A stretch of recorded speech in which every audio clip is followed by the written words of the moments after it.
morning, good evening, good afternoon, good night. This is your antisocial from the Portland Horror, that's horror, not hua, film festival in somewhere near downtown Portland. It's a gorgeous area today, and today it's kind of cloudy, which makes it look like Portland.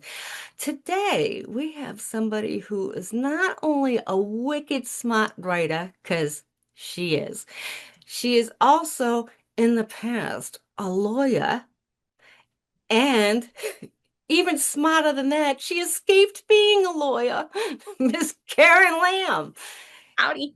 How are Hello. you? How are you? How are you? I'm Now, good, thank you. I'm so glad you're here. The fans that we have for this show are primarily gamers, nerds, and horror film fans. So Good. your people are here if you want them to be. Right. And a Oh lot of well. animal lovers. So if my animals make an appearance, there's also a drinking game that if my dogs bark, you grab a liquid. It doesn't matter what it is. I Oh, actually forgot my liquids. I've just got dog calming spray. yeah. My cats are like some have disappeared. I have two, and sometimes one of them makes an appearance, one or two, and they're twins. So people think that I have one cat, and so Did you have it's them since actually they were little? they're litter mates, and they are brother and sister, and they were conjoined almost in personalities. Oh, so So you couldn't separate them? yeah, no, they were like basically they were a bonded duo. So I had to, like they say adopt them both at the same time. So Yeah. And they're kind of a Alabama stand because, together.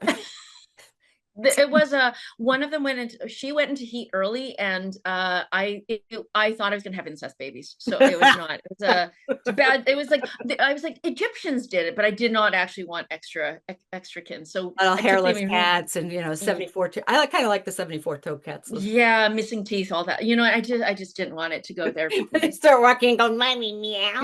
Exactly. The banjos. I just didn't want that. Yeah. Kitty's So playing banjo. It's gonna be very visual. sorry, we went off. We went off. That That's was okay. not This good. is what my show is about. So basically, you're in my living room for the show. Cool. So I love anything, it. anything goes. And everybody knows that I'm a bit of a smart ass, so chances are you might laugh once or twice. And you are a funny person. I have seen other interviews and you crack me up quite. Thank you. It's so nice to talk to somebody who has a sense of humor because there are some. Oh, and you know what? This is another reason I'm no longer a lawyer. I was told in court one time that this was not a chance to practice my stand up. So I What were you, was what told were you very litigating at the sternly. time? It was a simple bylaw infraction, and I decided this was a good moment to just. And the judge disagreed. This was not the moment, so had to Well, this is Pride walk it Month, back. so bylaws are allowed. Laws are allowed. Laws are allowed. So no Canadian problem. courts. Yeah, Canadian courts, not so funny. There was like, Oh. and actually, he looked at me over his half moon glasses. He was How like, did it- Ms. Lamb, this is not your chance to practice your stand up. And I was like, all right, it's done, done. I'm going to do that then. There goes all my career. Well, you're a legit funny, though. You were a legit, like, Second Smart City ass, smart person. mouth. Those are the things that I do the best. And big ass. We're from a big ass, smart ass family. So we're rounded out. So I know a little bit about you because I've been stalking you as we do when we do these talk show things. When you were a little child, your daddy, this is your life, your daddy took you to see Jaws, did he not? And you He were like did. 5? Yes. And this Yes. is this what developed your taste for the macabre? I think so. I realize now that my dad might have really warped me. Like because I had a friend recently just doing cultural studies, and she was asking like, did your parents read to you? Being an Asian family, did they read to you in English and Chinese? What did And I speak Cantonese, and they were like, what did they do? My dad always spoke to me in English, Yeah. and he always told me fairy stories before I went to bed. But there was always a cannibal twist. And so The you know cannibal soup song. Yeah. Yes. And so every happy story ended up with, and then she was put in the pot, and then she was eaten. And so I think I grew up with like, and I remember him telling me like Robinson Crusoe and his boy Friday were eaten by the cannibals at the other side of the island. And I would not read the book. I don't know to this day whether there were cannibals in the Robinson Crusoe book, And they but didn't that give you is the recipe anyway. Yeah, I know. And so like so cannibals, like I've never actually done a cannibal film, but it's funny because that was the freakiest thing that could happen. And I remember when I was 8 years old, I went to Hong Kong to visit my family, and Mhm. That's my where my husband's aunts. family's from in too. Oh, Yeah. awesome. See, this is the, and so my aunts all got to go see Cannibal Holocaust. It was playing at the local theater, and Nice. I wanted to go see it. And of course, my grandmother's like, "You're 8, you're not going to go see Cannibal Holocaust for some reason." But then my aunts came back and one of them threw up. So I was like, "Oh my God, I Now I want to have to see I it. see it." Yeah, exactly. And so I think that the worst thing, and it could be in the culture too. I don't know if your husband went to there's a theme park that has all these murals of the different levels of hell. And their murals is just people getting like their various tortures. Like they're being boiled in vats, a liar's getting his tongue pulled out of his head, and I As you remember, would. yeah. And I just think to myself, was that Hieronymus Bosch Chinese style like mural something that happened in my brain? I don't quite know. Oh, So, wow. I'm just picturing but like woodcut, somebody doing a woodcut of like, yeah, you're an adulterer, so we're gonna take your penis and flay it. it had that sort of thing. And I remember staring at it and thinking, I remember telling my mom when I got back, because, I think that they thought that it was family friends that were taking me to like some sort of amusement park. And I was like, and then there was this wall. And I was like, why did they take you there? I was like, I don't really Some know. people are amused by different things. Yeah. And so I wonder how much of that seeped in. But that said, I think there's some kids who really gravitate towards ghost stories and to the horror and the dark things, and some kids that just don't. I think I really was a Wednesday Addams from day one. So I don't, like you're either of that or you're not. And it doesn't matter what happens in your upbringing. It just is. It's who you are. And now, do you have brothers and sisters or? I have a sister and she's normal. You know Oh, what I mean? sorry. Like, I mean, she's a normative, so it's fine. It's fine. She's civilian. She likes regular things. Like I think she listens to pop. It's like, oh, okay, that's you, and that's cool. She's never known Susie and the Banshees. No. No, oh no, thank you for saying that. Thank you. No, that was not her. That was not her thing. So See, I knew we'd get along. yeah. Well, there are so many. So you decided at what age to take these stories? Because you've been like your writing is extraordinarily deep and rich and lush, and it has like the smallest details become like the biggest issue with what you write, which I love. Thank you. Oh, sorry. There Tell was me a about your writing. Tell me about Oh, my your writing. writing. Okay, well, Is I'm it a first and question or you're foremost. just going to praise me? No, no. Yeah, no, no, no. Yeah. No, sorry. No, I am a book nerd too. So that's probably why I think horror literature probably informs more of what I was thinking about this when I was in Powell's Books yesterday. So I was, I the last hour that I was in Portland, I was like, I'm going to Powell's Books, and I'd never been before, and Howells is amazeballs. I had to set a Howellsbooks.com, timer. everybody. It was so good. Like literally, I went into the horror section and I was just stuck there. You know what I mean? It was all these. You can't not.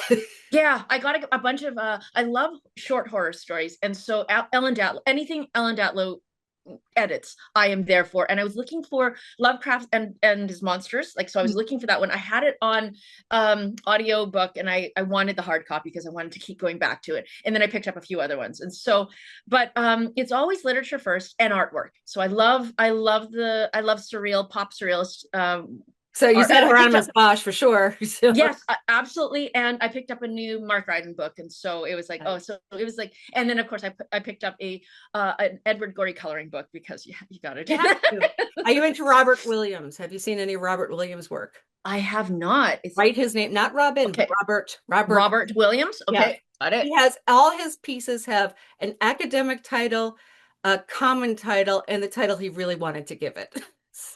So cool, so Yeah. cool. Let me see. I gotta be okay. There we go. Everybody else can do your homework. Yeah, do your homework. Do your Do your homework. homework. Yes, Do Robert Williams. Um, but yes, it's always coming from. I think to me, horror literature in some ways is so much further than what we do in film, because we kind of have the same tropes in film, and I blame the executives. I blame like people who actually fund our stuff to be like, well, yeah. is it a vampire film? Is it a They like, is want it to know something else? their five. Does it have monsters? Does it have blood? Are there killed teenagers? Yeah. Or does it And involve somebody wearing skin?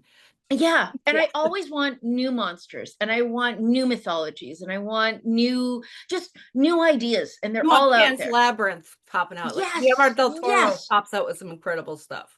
exactly. I want something where, and I'm a secret Dead Files fanatic, Uh-huh. so I keep seeing stuff that things that look like hauntings that aren't hauntings. And I'm like, why are we not talking about this? Like weird energies that come off people that actually turn into entities that aren't neither human nor like from it. Like anyway, it's very Yeah. Lovecraftian, and I think, why are we not doing this? And so I'm always, I think that the literature always inspires me to do other things. And when I look at really interesting artwork, it's like I'm picking up little pieces of what a monster could look like that doesn't look like everything else. So we're Yeah. trying to, yeah. And so Like I'm, why did they pick that color for that particular eyeball? I mean, what? yeah. And it's like, that looks like a metal eye. I really like that. And so it's like things like, as compared to, otherwise you're stuck basically looking. And what I hate doing is just cannibalizing ourselves again and again. Yeah. Speaking of cannibals, Yeah. I mean, when I was teaching animation, I would tell kids, because kids, like I'm in my 60s now, but I would tell people in their 20s, um, kids, that, don't make things do the two things that everybody does, blowing them up at the end or eating something at the end. Everybody has done it. It's not unique. Find yeah. something that's you. Yeah, yeah, yeah. And your style is that, like, what are we glumming to when it comes to artwork? A distinctive style. And you can only do that if you're looking inward and you're not just like, magpieing everybody else's things Yeah, and and doing it's good. I mean, it is good to look at other people's stuff and say, "Oh, that's a really nice idea. I wonder how they came to that idea," is how you should be thinking, not yeah. "I should do that idea." Yes, exactly. And I was reading the forward to the Mark Ryden book that I picked up, and it's just like he was going back into 17th century Italian, like he's looking at things and making, and turning them through his lens. And so I just encourage filmmakers out there just to find their voice in that way. And it's what we are. Argento went through Commedia dell'arte to figure out what he wanted to do with Suspiria, and I thought Yeah. that was a nice twist. You Yes, went through yes. comedy from the Renaissance to decide what you're going to do to make people scared in the 1980s and 90s. That was pretty Absolutely. killer. Very. Yeah. I think that's actually what yeah, so the inspiration for at least my writing is in reading, like, and basically because you write because you're a good reader, hopefully, like you're actually someone who enjoys books. And so it's, yeah, I can I even lose like my the smell. Well, even you walk into Powell's, that smell of paper coming at you. yeah. And I've been talking to a lot of people who'd never touched film before, which Mm. I feel so sad for them. But I used to edit on a flatbed. Uh, Steenbeck with the little, and when they said words that people, it's so sad when I talk to young editors now and they're like, we don't know why it's called a bin. Because there was literally a yeah, bin, Ben, right? yeah. Yeah. And when they say like a frame, they don't quite understand that if you lost it in the shag rug, you'd be crawling around looking for that one frame Because because you you can. can't match the audio if you, Exactly. and then And they when didn't know you, what a Nagar was. They think Nagar is the name of a spaceship. oh, yeah. And there was no, like, it was a big, your work print, the idea that you Yes, actually your use work print and tape. your audio print were two different prints, and you have to I match know. them together. Oh. And our idea of color correction was warmer or cooler. I Yes, you remember had a watching the first 47 or show. a 45 based film. A Yeah, 47 would be blue based and a 45 would be red based if you use Kodak.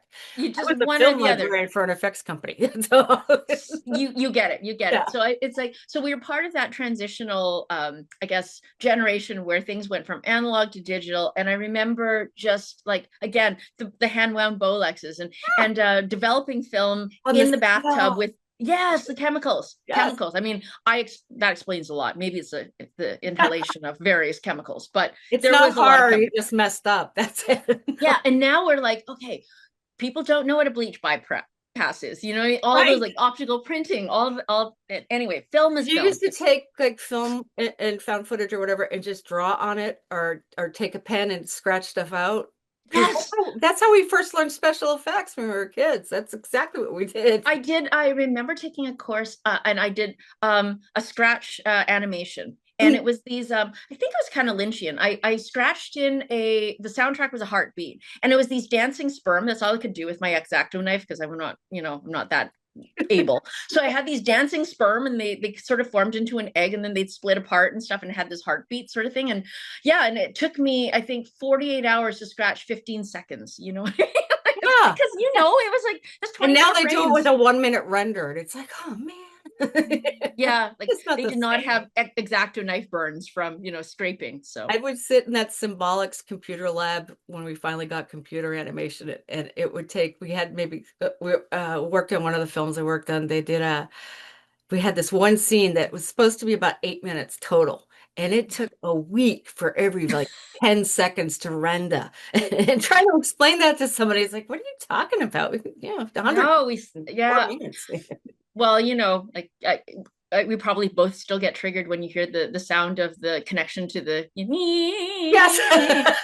so they don't, if they don't get it, they don't get it. It's fine. Yeah. So, yeah, What's a that will fax haunt my nightmares. machine? Yeah. I still Yeah. smell ditto when I see people do this. Oh yeah. And they had Waving a that curly paper. paper. Yeah. Like when I started in the office at law office, they would be curly paper and they would be like, oh God, what is Oh, that? good old days. Anyway. Oh. So that was our reminiscence moment of the Yeah, day. sorry, everyone. Yeah. It's like as we fall back in, it's like this little I knew I was going to get along with you so much. You're another member of my tribe, everybody. Uh, so Karen, what you did your first film like 2000-ish, around 2000? Ah, 2000, my first Because short I film think that I directed. 2007 is the one I saw, the first one that I saw. The Cabinet. The Yeah. Cabinet was my first short film. And yes, everything else before that was me as a producer. So I switched over from producing into writing and directing. And it was like falling up, like failing upward is what I call it. It's like In the I was a best way. happy, I was a lawyer, I was in finance, and then I was a producer. And then one year all my projects blew up. So embrace your failure, everyone. I tell I people then that all the time. Don't yeah, be an it's like asshole. Be nice to people. Don't shit where you eat, and network.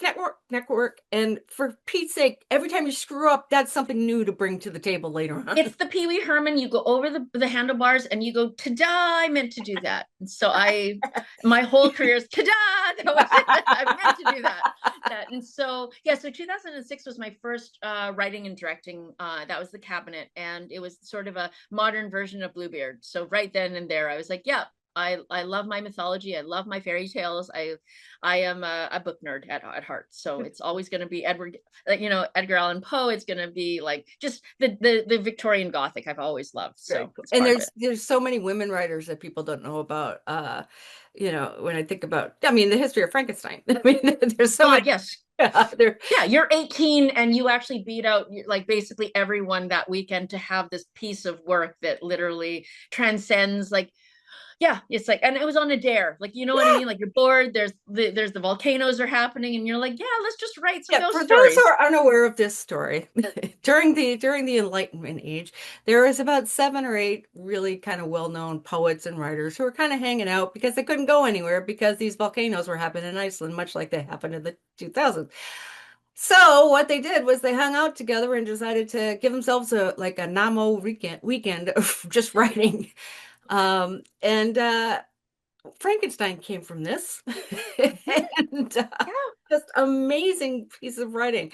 And who was it that was complaining? Was it? I'm trying to remember the writer that went back to the United States. It was just like so bullshit that a woman wrote such a great story. And I don't think it was Ralph Emerson. Well, Ralph Waldo Emerson, but it might have been. Anyway, it was like, Might have been. yeah, it was just great people. It's a great story. Yeah. Ah, and And she was only 18, yeah, when she wrote this thing. And it literally is the most inspirational piece. People reference it all. Like, and again, Del Toro's just doing a new Frankenstein now, right. like And it looks again and great. again. And it looks Right? great. It It looks looks fantastic. fantastic. But I'm excited. he's a god. So Yeah. his Yeah. And he's puppetry is lovely. amazing. Yes. I actually got to meet him and he's the loveliest human. And so Oh, it's just he was opening he was introducing Hitchcock's Frenzy. And I think we bonded over the weird meats that were in it that's so because cool. I know. It's like we both were like, I would eat that. Like it doesn't sound terrible. But for Hitchcock, he just kept, clearly in the film, his wife's meals were atrocious. But for Del Toro and I don't want to call him Mr. Del Toro and I, we were just like, that looks good. Like that, the pig cheek looks really good. And so I don't, That's lovely, actually. Put a yes, little hot exactly. sauce, a little nice little cream on there. There we go. Yeah. I should do like a food horror, shouldn't I? I That just would be. haven't done. There's a club in New Orleans. You're gonna laugh at this. There's a name drop. Roger Corman told me about this thing. Okay. There's a club in New Orleans where they had a horror meetup, and I think Anne Rice was part of it, and some other people, and they would just meet for dinners, and it would be mystery dinners. Nobody would know what it was, and then afterwards, like if you had a pot pie, nobody would tell you what the meat was or the vegetables or whatever. There was always some mystery foods. People guessed, like, oh, that's ostrich. Okay, we got it. That's whatever. Yeah, okay, got it. Oh, rattlesnake, lovely. I think the teeth gave it away. But there was all sorts of, you know, really unusual dinners. And then one night they had a pot pie. It was around October 31st, so they thought it was going to be like a witch's thing, and everybody kept thinking, okay, what kind of meat is this? What kind of meat is this? And so they kept giving clues like, well, it's from a youth. Okay.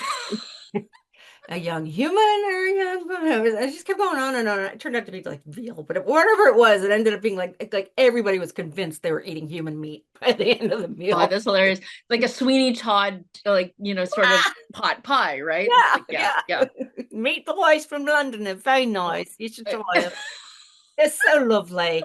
A little bit of baking, 375, probably about now. So lovely. Cream sauce, little peas. That's awesome.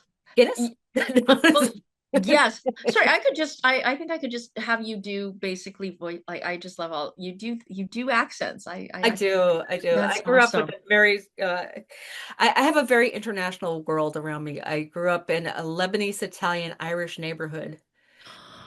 So I learned many languages as a child. I learned how to drink wine when I was 5 from the Mr. Solito next door. Come, Beniqua, Beniqua, Beniqua. Kid, try this. It's very good. You like. Now you see God, yeah? You know it So some more. He's very good. And then we had the Lebanese kids who were all escaping, Lebanon, Iran, Iraq, back before the other Middle East war, right around the time of Vietnam. And so I got, these people would come in and I learned how to do the yell. I can't do it now because I'll blow out my microphone. right. But I learned all this stuff, and I learned what labneh was when I was like 6, and I learned, all these foods and Syrian bread. I was so into Syrian food, and we just recently got our DNA tested, and we just found out that our original roots are in Ceylon and Syria. And I thought, oh, Cyprus, excuse me, not Ceylon, Cyprus and Syria. And I thought, oh, this is why I like all the weird foods, things with And it probably and that's yummy. really cool. Yeah, Yeah, that makes a lot of sense. yeah. But meanwhile, my mother's side is all, where are you going to go there, Brown? We don't know what you're doing. What you doing? Mind your manners. Are you going to have a little sippy sip? Don't know what you're doing, Paul. You're bothering your ma. You're bothering your pa. Eat your food. Eat your shit. And then they teach me Gaelic, which I got yelled at in Ireland because everybody's like, we don't talk Gaelic. We talk Irish. I'm from Boston. We don't talk anything. We just talk voice. So yeah, I can do accents all day. But that's my other life is voice acting. So, so Good to know. In my head now. Good. oh Thank please, you. thank you. Good to Yes, know. please keep that Yeah, in mind. I will. That's why I Okay. interview so many voice actors. It's like try to give me a tip. Like I need a new agent. My agent died. So I'm looking for a new agent right now. Yeah. Oh. It was a funny story though, honestly. If you're gonna die, this is the way to go. Okay. Okay. Now, yes. Okay. She was in her late 80s Okay. and she thought she was pregnant because she was slipping a little bit. But she had a little round belly and she thought for sure she's pregnant. She had convinced the doctor, I am pregnant, I'm having a child. I can see it move. From God? Like this would have been like some sort of like She was convinced. She was convinced that her husband, who died 35 years before, impregnated her. Somehow the sperm held in there and decided to creep out when she when she was, on the way out. So she's sitting there with her big belly, and she actually gave me an idea of how to get through traffic, which I used later on, screaming out, "I'm pregnant, let me get through," and it worked. Um, but she was on in the hospital. They finally brought her in. She has this tumor the size of, her head sitting in her belly. She oh had no. stomach cancer, had to be like 20 years old of this tumor because it was just growing Oh and my growing and growing and growing. They took the tumor out. They put it in a blanket. They let her hold it. She looked at it. You look like him. And she died. The best death ever. I'm fit That to is die. awesome. She That was is great. so She awesome. was great. You Mary couldn't have Kate. written that better. Yeah, yeah. That Mary Kate. I won't say her last name because people who know her, they're gonna know the story. It's actually a lot longer and a lot worse, but it was sad is and hilarious because she would ask people, make sure you take pictures of the baby. Make sure you take because if I don't make it, I want to know somebody saw the baby. So it's like, I I mean, it's not that, but Queen Mary died that way, right? Like she thought that she was pregnant, and yeah, it turned out it was a tumor. yeah. And so it's like, but this is awesome. The holding, like, sorry, that the details are wonderful. I It, have to and, say and, that and is and I wouldn't have known if her daughter wasn't there the whole time. Like she's like, I don't know if I should tell you this, but I think you of all people will appreciate it. So I appreciate. You know with the what? You little share. children. This So is a joy. This is this. I'm gonna tell everyone today. It's just good. one of those like, yeah, it's great. Thank you. I love it. I love it when that happens. So about you, enough about me. Oh, If we could do a Karen and Kat show and I'm not we anti-social. could absolutely yes. Um, so you're set you there's so many films of yours I love, but Oh, thank Evangeline you. is one of the ones that made me go, oh, this woman has got some shit going and it's Mhm. killer. It's Thank like, you. first of all, doll parts. Let's talk Yes. about doll parts because that was one of the movies that made me go, who is this and why has she not been on my radar? And then that's when I went back and looked for your other stuff. So, Cool. it's been a while since I've been watching your stuff. So tell me Thank you. about how you developed doll parts. That was odd because I had gone back to Hong Kong. My grandmother was dying. And so They're just killing people left and right in the show. I know it's like we're Yeah. just people. But you know, so she was hallucinating by this point. And so, that's the and I had basically spent many summers with her and I'd gone back alone. And it was weird. It's always weird going back to a country where your family's from, but you're now going back alone without your family. It's odd because your memories of that place are all of you as a child, and Mhm. now you're re-exploring it as an adult and seeing the things very differently than through the lens of your Yeah, you get family or different your parents. shadows following you around. You just get somebody might have mentioned this and that, the other thing, but they aren't your experiences anymore. Yeah, and so I was reading, so I'd get up in the morning and my grandmother would be hallucinating all night and she was shouting about I think there's people in her room. She was trying to see the other world, and so I could tell that that was happening. And so I always thought that was really interesting, that gray zone between when you're still living and yet you're already heading into that next realm. Mhm. And I was reading a book of short stories edited, just actually called Stories. I think it's Neil Gaiman. I'm looking at my book. Yeah. It's Al Sarantino. And so, Neil, let's not talk about Neil, Yeah, but I there know. I is, knew the guys. I still know the guy. yeah, exactly. So it's such an influence on our lives. And so it just feels It's just particularly really painful. tragic, Yeah. like, oh no, what have you done? So but there was a story in there called Catch and Release, I think, and it was really about a hitchhiker and the guy who's basically picking them up. And I think I started to get quite incensed about the whole, like, well, what if she's not? And I think I was playing around with the idea of a mannequin that literally, like, a girl that would turn into a mannequin. And it was a mishmash of a lot of things and dealing with my grandmother dying. And so I think it was that unconscious writing that you do where Mhm. it's all of this. And she wasn't, it was funny because I was trying to over and over again. I had a sorry, now my bitterness comes from being in the industry. I had a distributor tell me after my first less successful feature film called Stained that, how did I make something so unsexy? Like, couldn't I have just given him a nipple? And I was like, okay. So yeah, things like that happen. You Yeah. get a lot of shrapnel. So I was trying to figure out how I was wanting to do this, but then you have your own politics, which is like, so when you look at rape revenge and when you look at those films, it's like, how do you do it in a way that actually shows the experience and not one that feels like kind of like glorified sex, like it's, if she's screaming and she's wiggling and that sort of stuff, it's like, it's sexy in the wrong ways. And so how Yeah. do you desexualize sexual violence? And Right. so And doll put the parts came violence from back that. into it. Yeah. Yeah. Yeah, put the violence back into it and from her perspective as much as possible. And really where like that idea, like I had just started hearing about what was the male gaze versus the female, like what does that actually mean? And for me, it was really always knowing and thinking about where the camera's going and where's the POV and what's going through. And when I think of sexual violence, it's not sexy for the person on the receiving end, obviously. Mhm. It is, but it's often not what is it? Is the from various experiences, personal and otherwise, it's like it's usually not that I've sorry, like however we want to do it, it's like it's not what I've seen in movies. And so Right. I think with As somebody who's uh experienced it, I can tell you, it yeah, is not with what you Doll see in Parts, movies. I Yeah. was also inspired. There's two feature films that came out sort of at the same time that had the same title but very different ways.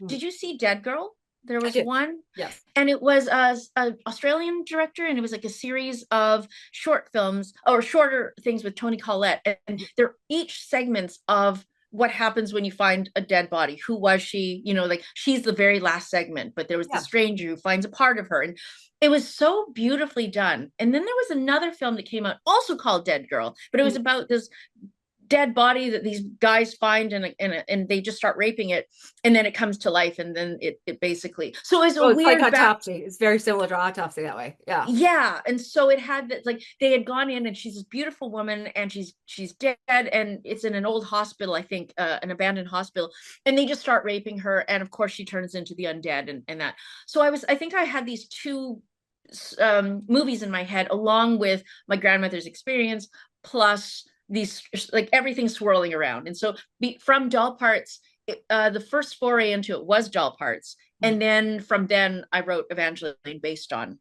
Doll Parts. So Wow. they are a companion piece. I rarely, it's funny because a lot of people do a short film and they're like, I'm going to turn this into a feature. I always, if I do a short film, it's not going to be a feature. And then I remember people saying, why aren't you doing this into a feature? I said, because I already said what I wanted to say in the Yeah, the short. I don't, story's already there. Why would it's I there. need I to don't fill need it? to Yeah. do this. But then I really like, then I dove a little bit deeper and said, yeah, actually there is enough material here to do something that is a little bit more involved. And yeah, and then I was, yeah, then it went to a whole other mythology. I thought if I'm going to do that, I have to deep dive in a different direction. So Mhm. And then you hit Evangeline. yeah, exactly. And so Evangeline was very much based on, just the darkness that isn't in. We're in the Pacific Northwest, so it's there's a weird beauty, but also a heavy darkness that is in this region, and it feels to me like there has been blood spilt here, and there has been spirits that are here, and it's still alive in our forests, in the nature that's around us, and we sort of coexist, but not happily. And Mhm. so that's what I was sort of playing with, this idea that and maybe it's also from American Gods, I was gonna say there's again, it's, also, yeah, American Gods must be a huge influence. And also yeah, Native we American culture out here is so thick and just permeating. It's absolutely. And this idea that, the faith and the energy that we put in towards the things that we believe in, whether they are, we give them life, so that's that energy exchange. But when we stop giving energy to these things, it's not like they disappear. They're just still here and just waiting for the right blood sacrifice was sort of how I looked at it. And I Mhm. just thought, there they still are and waiting. And given the fact that there was all the missing women, the constant, the sense that I have here that there's uncaught serial killers that just prey on women at the margins, and that blood is still being spilt. And so that's what I was playing with Evangeline. And yeah, so they, And I mean, and it starts this, that story starts, if you haven't seen it, see it. That story starts with the death of a younger girl that mhm. didn't get attacked by anybody except other than life itself, which, Yeah, yeah.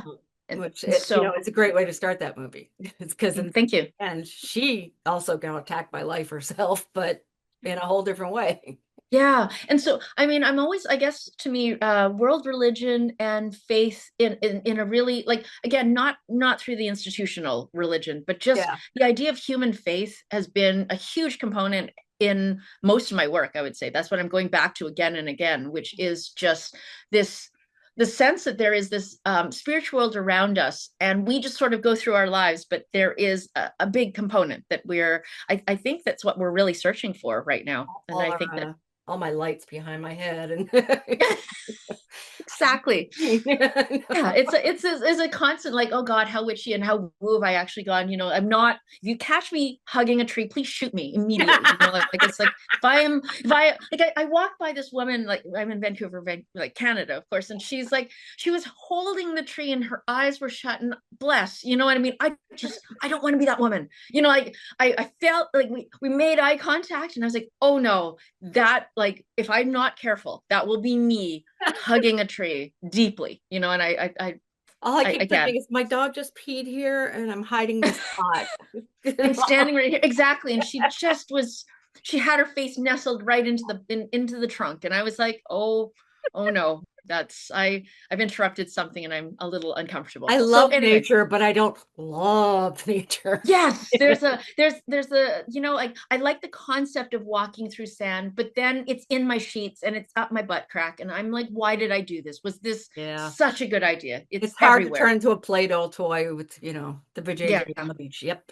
So, Yeah, exactly. It's there's things. It's like, how did it end up there? I just had my shoes off. You know, it's not it's everywhere. Sand is like sand and glitter. Those are the two things that glitter, are yes. just Yes. they're everywhere. And so And I that's still am pulling Easter grass from when I was a child out of tools yes. that I had. Yeah. It's so weird. It's so weird. So yeah, so that's a so I guess that's like, you know, I think that I think if you're alive in this world and you're kind of trying to be part of it, that it seeps into whatever stories you're telling and however you want to tell them, I suppose. It's like we're creatures of the news that's going on, the things that sort of like you know just they're like little pieces of sand, speaking of Yeah. which, in an oyster where you're like, oh, I don't like that, and then I Yeah. think I start spinning around that thing and hopefully it's a pearl. Yeah. Sometimes it's more like just regurgitations of sorts, you know what I mean? But it's there Little and it's clam vomit. irritating. Yeah.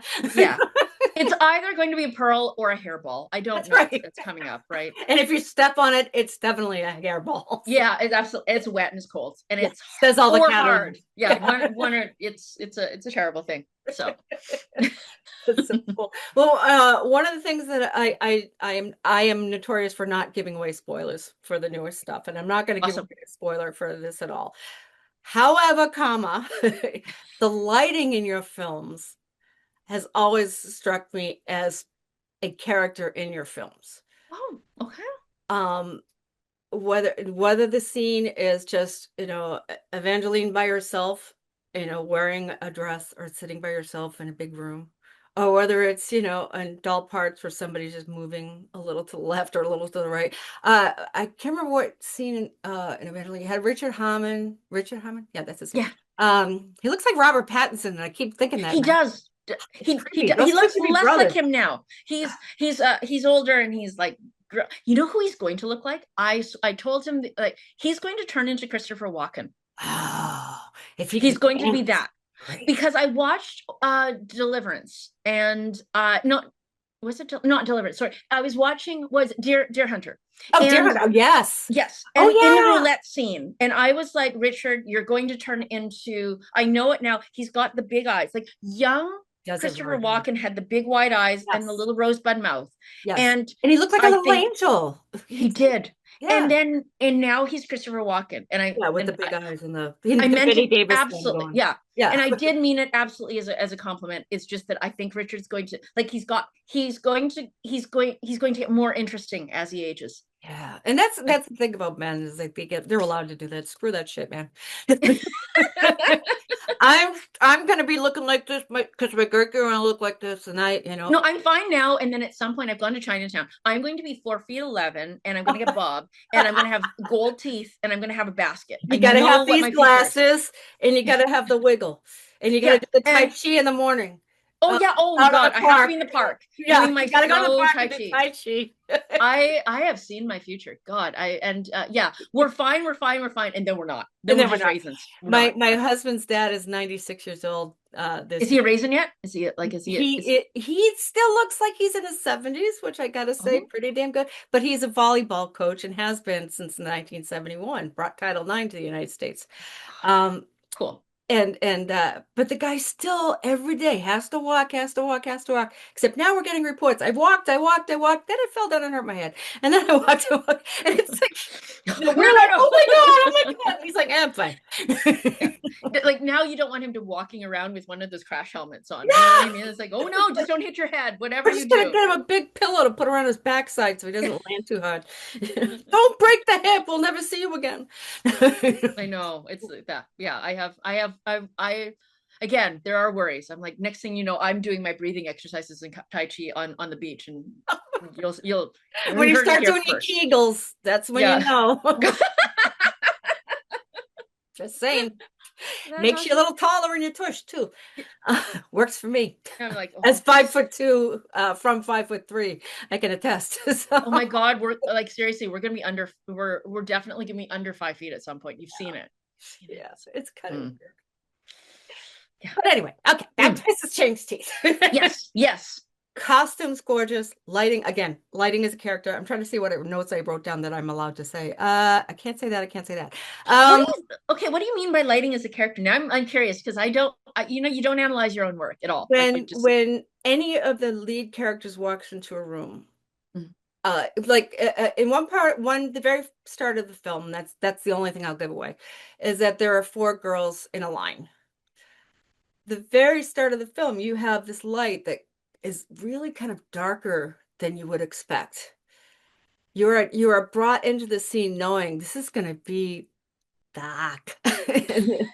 And the characters have these dark, like sinister grins and very sinister grins. And at the very end of the film, suddenly the light's still dark, but the grins are the biggest thing in there.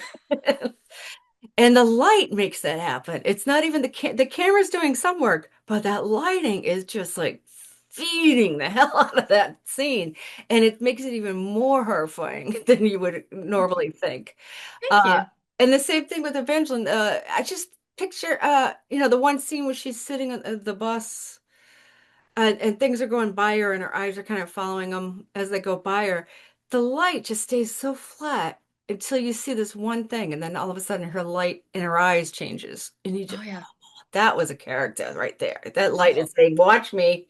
well, well, yeah. I do I think it's probably again the art background. You know, I do love I paint as well and I have I'm you know, I've I usually paint botanicals, and if you can see, Oh I do yeah, the sketches and background is stuff. gorgeous. Yeah, I am an actual artist as well, and so maybe it's that's part of it. You know, the things that I love kind of inspire what the picture is. And you feed So the negative space into the story. It's not just a background.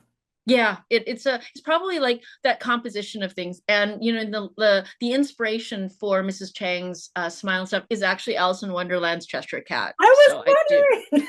I was going to yeah. ask you I that. kept thinking about like just the Cheshire grins, you know, and it's all the way, even when I wrote the script, it was always like the smile that lasts after the face has disappeared. And I love when he comes back. He's, oh, by the way, you know, and his teeth are just, it's like, oh, that smile is just there. And So the yeah, poster's gorgeous too. thank you. Oh, the poster. That is my longtime collaborator, Bonnie Reed, and she is actually she's an artist herself, and she does a lot. She used to work in animation doing backgrounds, and but she is a fine art painter, pop surrealist, and so she's shown at Lulu's, and I'm so fortunate. She designs all our titles, so those title The cards and titles stuff are fabulous. Yeah. those are hers as well, and then I had a t-shirt and the poster, and that's it. And she was looking at she loves anatomical portraits and the artwork, so we were looking at her inspirations being like old you know the acupuncture sort of the anatomical Oh things. wow. Okay. I was wondering if it was Da Vinci pictures, but yeah, that Yes, was she was looking at, I think the,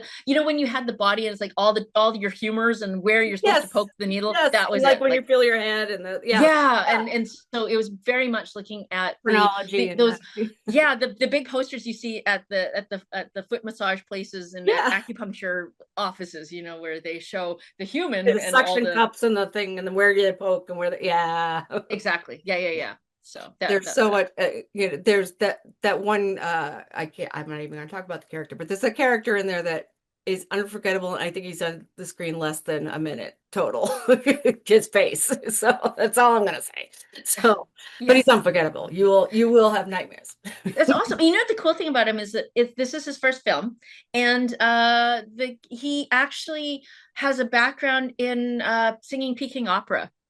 So That's awesome. That was really cool. I like, so it was The really music lovely you finding. selected with the sitar and everything, and So that's the Nini Chinese. Music. Yeah, so Nini Music, bless her, she actually let us license the song for that. She is, I think she won or was on America's Got Talent, and she does all these metal songs with her. I forget what the Yeah, it was Chinese like instrument death is. metal Chinese opera. Yeah, that's what she does. I was looking for, and I found her, and lovely. Again, we've got our no budget short film, and she was just so lovely and gracious with letting us use the song. And so, and she's the coolest thing ever. I think she's Taiwanese, and I was like, oh God, to be playing metal and just like, on your traditional Chinese, like Oh, with the yeah, little, yeah, so the cool. little with that and that, yeah. The thing, exactly. I The should thing with know the thing in better, the but thing. I'm only I know marginally all the Taiwanese. instruments too, but I haven't had enough coffee yet. Yeah, So, no, I'm supposed to know them, but I somehow got raised way too Western for my good going. So was your family born in the United States, or did you Canada, were they they first or immigrated, second and generation? yeah, they immigrated, and I was born in Toronto, and I grew up in Manitoba, which is actually north of Minot. They So are Minot, animation North Dakota. What? festival. Yeah. Best So animation festival in the world was Manitoba Animation really? Fest. Manitoba Oh, Animation used to be the best. That's where, yeah. like, yeah, lots of good. Manitoba, the film group did all the like the Big Snit and all of those Yeah, cool that's like another NFB one I was stuff. thinking of. Yeah. Yeah, On absolutely. So Pace. Yeah, yeah. absolutely. Very, very, very Super, cool. So super, we come super from a cool. weird Dying place, for teens. Yeah. Yeah. Guy Madden comes from, like we have Yeah. a weirdness. And then I moved to Vancouver after. So I've been basically far from the people for a very long time. And Well, so Vancouver's where I worked on the X-Files. you worked on the X-Files. Oh my Yeah, for a God. half a season, but it was fun. The one with I'm trying to remember, Enigma, the fellow that has all the tattooed puzzle pieces up and down his body, but the Yes. forked tongue and stuff. He was still married to Kat back then, but yeah, So cool. yeah, So cool. It's all billion part and of the crazy. whole, if people don't know Jim Rose Sideshow and, all Yes. that sort of stuff, it's all Oh, part of Todd that. Robbins, you got to know Todd Yeah. Robbins, and we talk about Todd Yes. Robbins a lot. And we did a chat with Jen Houston for Evil Sublet. Do watch Cool. that movie. Okay. She's so funny, Okay. and she's great. It's a comedy horror, or Okay. a Yeah. horror, if you will. Horror. Yeah, but she's fabulous. And we when we talked together, we talked about Todd because there's so many things in there that are very, Coney Island. You I you love that. sit there. Yeah. Cool. What Yeah. is it called again? Evil, like East Village, Yeah. Sublet. Yeah. Okay. Yeah. Excellent. Okay. Cool. Yeah. So that's your homework. I have homework now. I love the fact that I have homework. Excellent. Yes. Yes. People get homework on my show all the time. I like that. I like that. So what do you want to tell people when they're going in to watch your films? Um, God, I don't know. I would I like to You're warn not them on the beforehand spot or at just all. yeah, Just just figure it out. how would you I think that I like to leave room for other people's interpretation for things as well. So there is no wrong answer. Just because I went into it with a thing, it really is I like to have a dialogue with the audience to Mhm. me. Like so everything that I'm doing, I hope to say like, you know what? I had an idea for what I was doing, but there's no right or wrong. I've left many Easter eggs for all of us. I like basically I make these films because I'm a fan of these films. And so I'm basically talking to us. And Yeah. so if you see things that are in there, some of them are unconscious, some of them are for us, basically to and yeah, it really is a again, happy to get the feedback. And I do love when people have totally different interpretations because I have had totally different interpretations. I'm like, that's cool. I think your film's better than what I did. So it's very cool Low to do that. self-esteem theater now. Yeah, a little bit there, but no, it's nice though when people have watched it. Some things like I was gonna say, we didn't say this on camera. What did you think when they were watching it the other day at the Portland Horror Film Festival? Oh, okay. So that was the coolest thing. The first time I screened the film was because I'm very lucky. I pitched, well, long story. So the film is a receiver of the DGC BC, which is the Directors Guild of Canada I don't know. BC. They have two awards every year that they give for making short films. One's for emerging filmmakers, and I'm under the established filmmaker category, which is really lovely. You were an emerging filmmaker award winner, though. I was at Yeah. some point, and now apparently I'm ancient, so I'm not allowed to get that anymore. Fine, whatever. So I think you have to have at least a feature to be in the established side, and I'm on my fifth feature, so I'm not allowed to. So that's great. I did not realize until I got into the final round that it was a live pitch to an audience. So what happened, I remember my producer said, "Hey, there's a live pitch component." And I thought, Zoom, cool. You know, I pitched in Zoom rooms and I pitched to executives. It's totally cool. That'll be easy. And I said, "Sure, sure." And she goes, "Oh, you got in. Congratulations. Now there's a live pitch component." And I was like, "Yeah, okay, Zoom room. That's cool." And she's like, "No, no, people are, it's in the theater. And so there's 200 people that will be watching your pitch. And they've hired pitching coaches for like a pitching coach for you," which was great because I've Oh, never that's actually, cool. yeah, so I've pitched, but basically like my shitty stand up, I have no training whatsoever, and I should not be actually allowed to take this moment to be like, "Yes, here's a mic." You know, it's not karaoke time. Let's not go there. So they actually had an LA pitch coach, like just giving us notes as to how, you know, how we're supposed to be doing this. And yeah, I was not expecting 200 of my peers to be sitting in the audience, you know, and you've got this super trooper light on you, you know, like, okay, I'm gonna do this thing.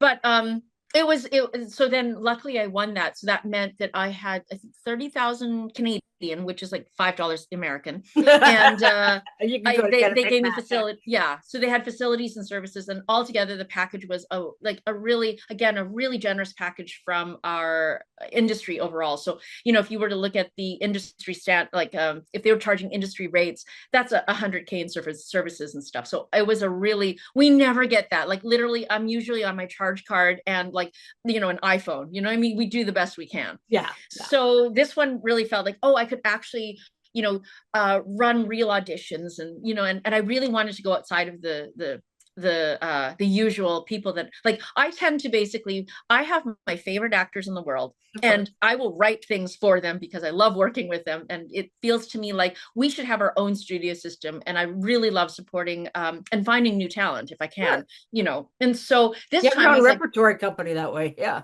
yeah. And so that's what it feels like, repertory. It feels like I love the idea of a theater where the chemistry that you have between people is because they know each other. And now we're just like, okay, this time around you were Macbeth, but this time you're playing, you know, like you're going to be Iago in this one. Very And it's Orson just that, Welles. Yeah, very, very yes, I Orson Welles. really love that. And Yeah. so like, everyone musical chairs, we're going to do this. Yeah. But Ruth in this Gordon's one, up. yeah. And but in for Mrs. Chang's, the hard thing was that, and for someone who speaks Cantonese, I don't speak Mandarin, and or not very well. I can understand it somewhat.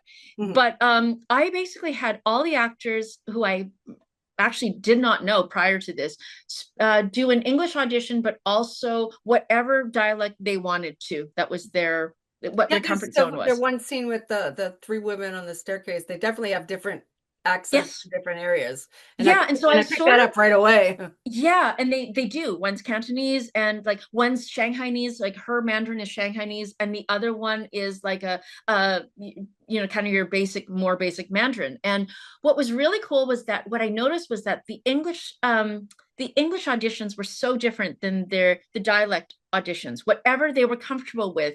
And I let them just do their own translation. So it was really kind of fun to see how it would all work out.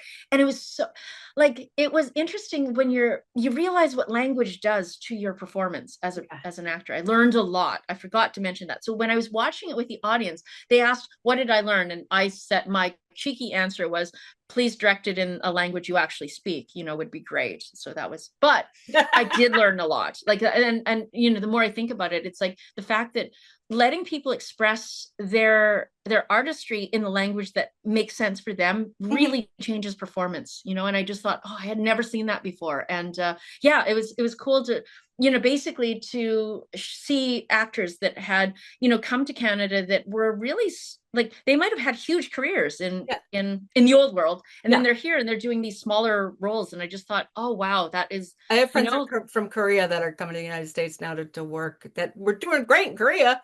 And they come yeah. here and they're like, I'm like, I'm Sarah. They're like, yeah, man, I can't even say hello anymore. Yeah, it's really hard, right? Because you're given these either kind of stereotypical roles, you know, like you're playing, you know, like the Gang masseuse or members, whatever. yeah, or, you know. Yeah. Or what's worse that I've always hated is like you have perfectly me, the bananas of the world, like That's what go my and husband calls himself. Yeah. sorry, Yeah. it's No. just He probably says not a he's a great thing. Twinkie. Same thing. Yeah, it's this. And so it's like, oh, now you have to put on a fake accent, And I always found like, no, Yeah. have an accent or don't have an accent. I don't want you to, oh, that's awkward. Like now I'm gonna order my beef and broccoli and I'm really uncomfortable in every way, shape, Yeah. or It's form, not right? beef and broccoli. I'm from Yeah. Detroit. It's yeah, that's what he would do. Yeah, like Yeah. if you have an accent, that's like we can work with that, but Yeah. don't put one on. It's just it's awkward for all of us. Yeah. So there was that as well. So I really wanted to. So in a lot of ways, Mrs. Chang's works as a horror film, but also what was cool was that I what I learned from the screening is that people don't like the dentist that much. No, but that sound comes in.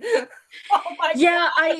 and I just got dental work done and I was lying there going, oh my God, because this is right before I went to Portland and I had to get like preventative fills. I have Apparently, to get I a have dental some, nurse. I'm already afraid. Go yeah, ahead. apparently I grind so hard at night that I think I could crack my molars, just, My husband God does knows that. what. Yeah. So yeah, the dentist is like, we're going to put in these preventative things so that you don't actually split your teeth. And so, but all like, you can hear because you've got the goggles on and you see the bright light again, and all you can hear is this like, that's me. Yeah, and then the smell of squilly teeth. Yeah. Yeah, and Oh. they always say don't put sharp objects in your mouth. And first thing they do, they put sharp objects in your mouth. Right? Yeah, Why? Why do rinse we out, don't put ice in your mouth. Why do they give you the coldest water known to human beings? absolutely? And like when they're seriously, they're like, don't put this in here. And then they come in with a pickaxe, like small pickaxes, and they're just doing stuff. And I was like, You okay, won't feel a why? thing as they stick you with a needle. Yeah. Exactly. Yeah, I can actually still feel where they put the anesthetic. Like it broke parts of my gums that is Oh. still like, yeah, they said you'll feel a twinge. And when I was under, I was like, yeah, I did not feel a It's twinge. like And childbirth. Yeah. yeah, No. it's fine. You don't feel anything. I was like, oh yeah. It's like anyway, so it's This fine. is why So I never yeah, so had that's kids. I didn't want to, feel that twinge.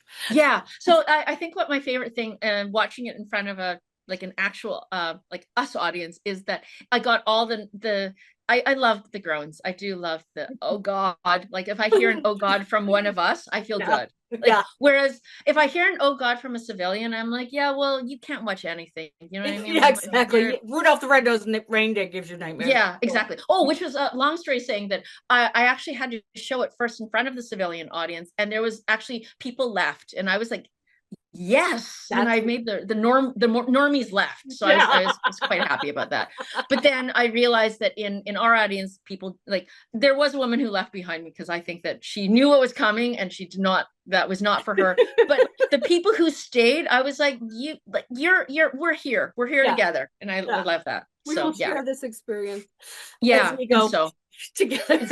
Yeah. So it was so lovely. Like the Portland horror, like I'd never been to the like I think I've submitted a billion times to the Portland Horror Film Festival, and they're just the loveliest humans. Oh, and the best t-shirts, the best Yay. swag. Yeah. Yeah, I've never seen such good swag. My like sometimes after you go to a festival, bless, like you're like, okay, that's great. But their swag, like I'm just gonna wear this t-shirt. It's actually fantastic. And I it looks like it fits rarely you have like that. like a good t-shirt. Like Like a not like good one of t-shirt, those. it actually is Yeah. well designed. It actually fits. Right. Sometimes you get them and it's like size for nobody, Yeah. and it's just like okay, and it's stiff as a board, so the shirt could walk away, and hi there Or it it has the goes. big plastic thing at front, and then you fold Yeah, back. and then you sit there and you've got an extra set of boobs, like it's Yeah, just which not is hard enough for somebody like me. I'm a flotation one, person. Yeah. two. Yeah. It just kind of does a double roll, it's like, Yeah. oh, that's not great. And then at some point you wash it and it cracks in the middle, and it's Yeah. yeah. Yeah. And then you So have to like keep this peeling it off like the skin of a sunburn. You yeah, but this is actually like just beautiful, and they already fit like vintage tees, which I hear love. that? So The Callahans have done well. yeah, so good, so good. So there's that, and also what I loved in the theater was just the fact that the audience was so engaged, and the theater's beautiful, and yeah. So anyway, hadn't been to Portland in forever, but it was And the it food was here a is lovely excellent. experience. We get Yeah. good food. Yeah. Oh my God. So yeah, again, love the city. And it was just really nice to, since the pandemic, I have to say I haven't really been traveling all that much for festivals. Like it shut down Yeah. and just starting to come back out, and I have not been to a horror festival in forever. And it was just so nice to be amongst the, people who love the same things. The right tribe of folk. Yeah. Yeah. Yeah, because I couldn't tell until I actually watched the film whether or not it worked because I had shown it in front of normies and no one was making eye contact with me afterwards. I was like, shit, what did I do? They Right? were scared of you. Yeah, a little. What did They're she always see when alarmed. she looks at my mouth? Yeah, exactly. Or they look at me and they're like, "You seem so normal." I was like, "Why did you think that?" I know, what was wrong with you? I passed for, I don't sleep You're in a coffin. passing. I'm Yeah. My passing, but husband says he passes for white because people listen to him on the phone. He has this deep, DJ voice, and it's like, that's yeah, awesome. You know what? That's funny because they expect you to have some sort of accent, right? And then they see you yeah, and they're like, "Oh, well, that's not what I that doesn't make expected at sense to all." me. Yeah, Yeah, exactly. exactly. I love when I hear Chinese or Asian people who grew up in the deep South. Mhm. Oh God. That pleases me so much, and they have full on drawls, and I'm like, There's a yeah, comedian named Jackson Purdue, who's half Japanese. And he used to tell his skit, and he used to open the show with this, "Who's that Indian kid over there?" I'll just be the bulba down the street with the long hair and the slanty eyes. That's me. Kills me. Kills me whenever you would do that. that is awesome. I love that. I think it's like whenever I hear a cool accent with, from it, just because we don't see it very often, like Yeah. you're put on whatever, like I was in it's London. There was a woman who was part of the former Tokyo royal family. Anyway, my foster mother had gone to what's the name of the school? Fancy Fish, Yale School. She went to the school with her, and so I'm meeting this woman. She goes, very posh London accent. She said, "Hello, you darling. Do sit down and have some tea with us." And I'm looking that at her is so going, "Weren't you just at, Jimmy Chow's, yeah, okay." "That's weird to me. I don't understand." that is so awesome. And my cousins all had their schooling from Hong Kong in New Zealand, so they all Oh, have the Kiwi accent, and it's yeah. like that is so And cool. a Like, lot how of the did you? Australian films now are filled Koreans and Taiwan and Shanghai folks that all have, the Kiwi It's accents. so Yeah. yeah, it's not what you expect about the, like shrimp on the Barbies jokes aside. It's like, oh, that's not what I expected at all. That's really awesome. Have So yeah, no, it was I done that? yeah, Yeah. so cool. So Yeah. yeah, so again, it was just really, really nice to have that experience. And yeah, I'm happy when the films actually find a place. You know what I mean? Like you People send that your need children into the world and you hope that someone it. relates to something in it. Give my That's kid a cookie. Do you have any big projects coming up, or are you I just do. keeping it Yeah. on the down low? Yeah, I'm actually in post production on a new feature film called Armageddon Road. And so that should be, I'm hoping that, again, we're aiming to be, God, I've been in a grading suite for the last 4 weeks. And so like it's funny because we filmed the whole film in the volume wall, and so it's actually set in 1970s Vegas. And so it's a Yes, road I trip did hear. movie. I did read about this. Yes. Yeah. And so we're working on that. And the thing is that it gave me vertigo. So I have to say, like, there is something about being in that when your body is not moving, but the world is moving, your body does not like that, apparently. Mm. But do you know what? Actually, and this is not a plug, and they're not sponsoring me whatsoever, although I'd really like it. The thing that actually helps you is Red Bull. It's so weird. Yeah, I've It's never the tried that stuff, and and so me neither. I'd never had it before I'm because I looking for your actually wings. I know. yeah, no wings, No just wings. vertical, so I don't fall over. That's What's nice. interesting, one of our, I think it was our production manager, his wife is a cancer nurse, and so she said that in order to prevent nausea in her patients, Red Bull, and Wow. so we You should actually drink had Coke to syrup bring and ginger. Yeah. yeah, so it's the caffeine and sugar, Wow. apparently. Wow. So that actually prevents, like, I almost went down a couple of times too. And it was just, again, because the world, if you're on one of those walls, the world is coming toward you and you're standing there with your monitor, right? And Yeah. it's just, so your brain at Like the being in one of periphery, those tubes where the lights are spreading around and you think you're turning. yeah. And Yeah. it literally, I was like, and you don't know that you're falling over. Like your eyes are just like, they start to glaze and then everyone around you goes, oh no. And then yeah. So that's the thing. But As so, somebody who's worked in effects, I totally get that. you understand, right? And I so totally get that. we were doing the color correction and guess what, same effect, because I am like, my genius colorist, Gary Shaw, was just playing scenes over and over again as he's doing the thing, so it's on a Oh, loop. And of course, if I'm not looking, I'm on my phone, I'm on my devices, I'm doing stuff. Vertigo. Oh, Don't do that. Do not do that. But anyway, so we should be done. We did our ADR just last week, and nice. so we should be. We're seeing the like, and I can see my producer is like, I can see like, 'cause I'm CC'd on emails, and so music licensing is going, and so hopefully we That's should be close. done. When the music Yeah, licensing goes through, you know you're near the end. That's exactly, because you don't want to do that until yeah. like until Everything has to you be know. blocked and done before the music. Yeah. Exactly. And Yeah. so it's been fun. And it's funny because it's literally been a year since last year was so insane for my production because I did Armageddon Road and Mrs. Chang's in the same 3 month period. Wow. So Did you so it's shoot just any in Vegas itself? oh, you know what? I actually went down with my crew to just with one of those little spherical, the things that they do for in order to shoot for the volume wall, we Yeah. actually just mounted it to the top of our car and we drove up and down Oh, Vegas. just We like a went to the Google Nevada. Maps thing. Yeah, we exactly, and that's what you're doing for the wall. And Nice. then we used some vintage stock footage, Mhm. and we actually went to the Nevada desert as well because I needed desert You because needed the this road spot trip too. takes them to the desert. Naturally. So yeah, so Especially in we 70s Vegas, because there's just too much there now. yeah, I I know. It lived there was for 12 years. I just left like 10 years ago, so I totally get it. it's so different. And so yeah, it was an experience. And I had written this script maybe 10 years ago and I just could not get it off the ground. It would have been we didn't have the technology for one thing. I would Yeah, have had to drive wasn't a the right process. time.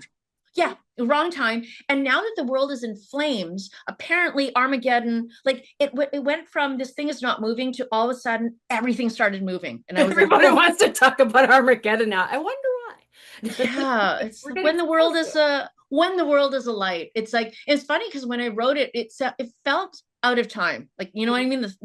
It was like, why does anyone want to watch this? And now that it's biblical times again, Yeah, and we've got pestilence and famine and war falling frogs. happening. Yeah, yeah, yeah. Yeah, it literally. I was like, oh well, it was a weird thing because I'd written this during the Obama years, where things were kind of like Oh, somewhat remember stable. those years? Yeah, Oh. and I was like, oh, well, this is a stupid script. Why did I write this? And then, like, 2024 or 2023, at the end of it, Yeah, stuff started happening. And then all of a sudden, it's like my financing fell into place. And I was like, okay, I guess I'm doing this thing. And then, awesome. yeah, next thing you know, we're in the desert and we're shooting stuff. And yeah, Oh, so hopefully we're done soon. that's Yeah, cool. So that'll be in the next film festival. I hope so. Okay. Fingers crossed. Anyway, thank you. It's just like, I think I've talked your ear off. I apologize. Well, I'm gonna let me go ahead and close out the show. Okay. We'll talk for a minute. Okay. All right, people, you have just been introduced, if you haven't already seen her before, Miss Karen Lamb, who is fabulous. I hope you love her as much as I do. This has been the antisocial horror-ish show for the Portland Horror Film Festival. Thank you so much for showing up today, and we will see you next time.